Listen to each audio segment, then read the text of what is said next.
Nakakatuwa lang talaga na kapag may free time dapat ay sinusulit kami. Kagaya ngayon, yan yung asawa ko.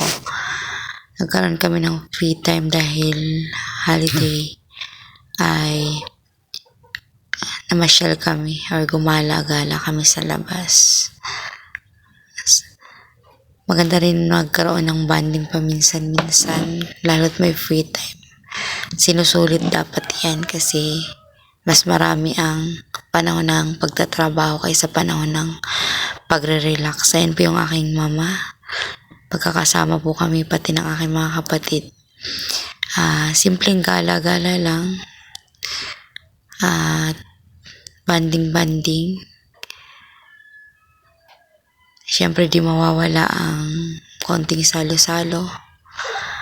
Masarap talaga sa family paminsan-minsan na lumalabas at nakakapag-relax. Mag-enjoy kahit papaano dahil sabi nga maiksi ang buhay, dapat sinusulit. At magkaroon ng moment sa family dahil yung mga memories na pag-share natin is hindi mo na yan mababalikan. Kaya lagi ako nag-video para alam mo yun, mayroon kang memories na naiimbak.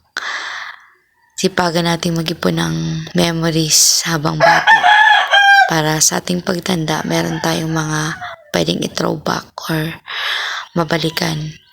Huwag tayong killjoy kasi life is short.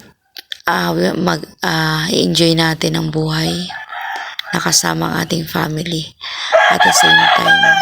Yun nga, sabi minsan ang memories ay hindi yan isinasantabi kundi itinatabi talaga para may babalikan kang moment. So ayan, wala naman kaming ganong pinamili dyan, gala-gala lang. At nung huli na yan, may dinaanan kaming masarap na bentahan ng tinapay. Napakasarap yan. Kaya talagang sulit ang gala namin from sunrise to sundown. Ika nga. So bye!